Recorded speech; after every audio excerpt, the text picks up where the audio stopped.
I'm 110 years old. Even saying it out loud feels unreal, like I'm borrowing someone else's age.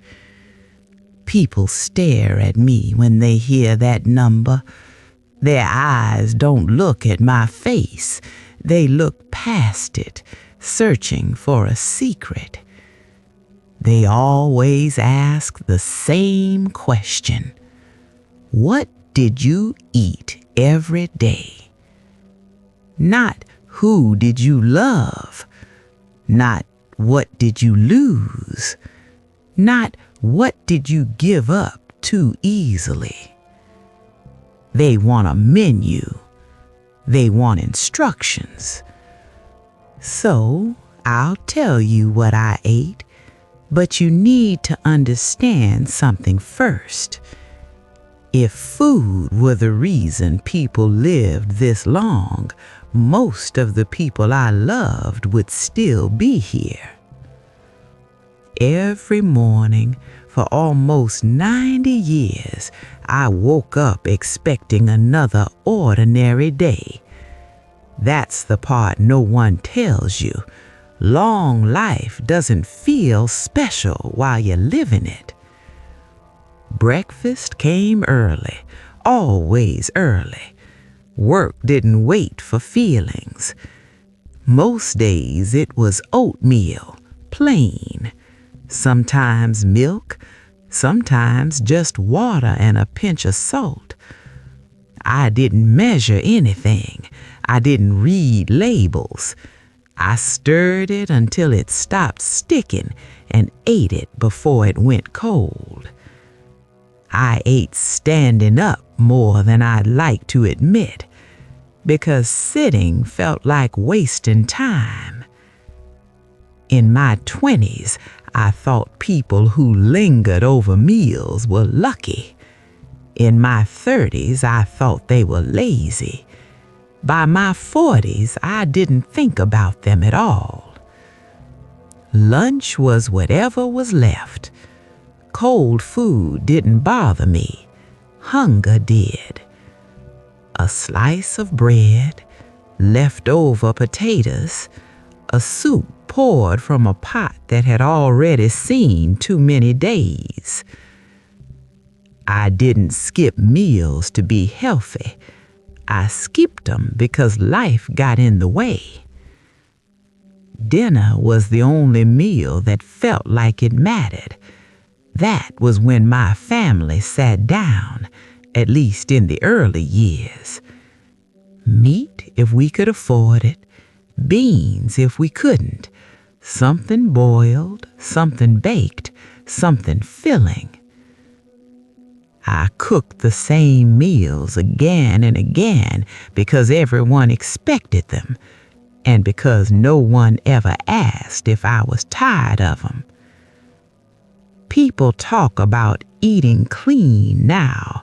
Back then, we ate what didn't spoil and what didn't cost too much. Dessert wasn't a habit, it was an event. An orange at Christmas, a slice of cake at a birthday, cookies when someone had the time to bake. I drank tea, always tea, hot enough to warm my hands. Coffee made my heart race, and I already felt like life was moving fast enough. Water came from the tap, and I trusted it without thinking. Wine was for weddings, and later funerals. I married young. You did that then. He worked hard. I worked harder, but no one noticed. That was just how it was. I fed him the same dinners for years. He never complained. That should have told me something. Our children grew up on those meals. They learned to eat quickly the way I did. I told myself I'd slow down when things settled. They never really did. Years passed without announcement. One meal blended into the next. I didn't count calories. I counted hours. When my husband died, the house got quiet in a way that food couldn't fix. I still cooked out of habit. But eating alone changes everything. You notice the chewing, the swallowing, the empty chair. Portions got smaller, not because I meant them to, because no one was asking for seconds. I ate soup more often then. Soup doesn't ask questions. By the time I was 70, people had already started calling me lucky. They said it with a smile that didn't know what it was smiling at. Doctors asked about my diet. I told them the truth. They nodded like they were writing something useful. I knew better. At 80, friends disappeared faster than groceries. At 90, memories outlived faces. By 100, eating wasn't about nourishment anymore. It was about staying upright. Soft foods, warm foods.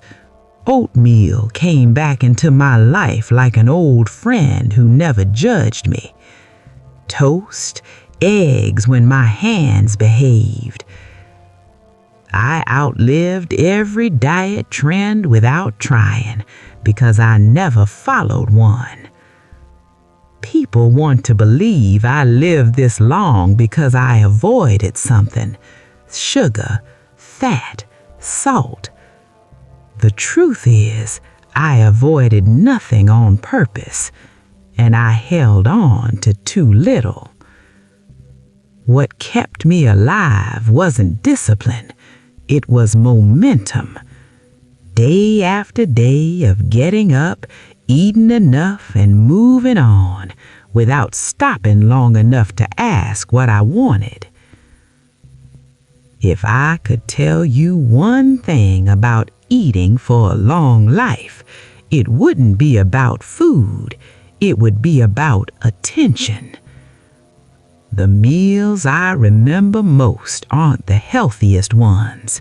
They're the ones where I sat down, where I looked at someone's face instead of the clock, where I stayed even after the plate was empty. At 110 years old, my appetite is small, but my memories are heavy.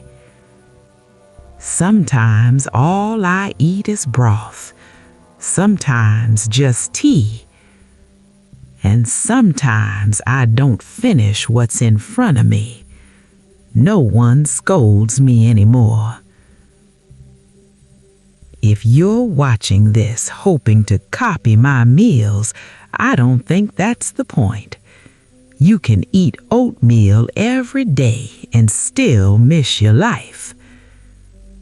But if you're listening closely, maybe eat whatever you're eating a little slower. Sit down when you can. Because one day, the food won't matter at all. And you'll wish you had stayed at the table longer.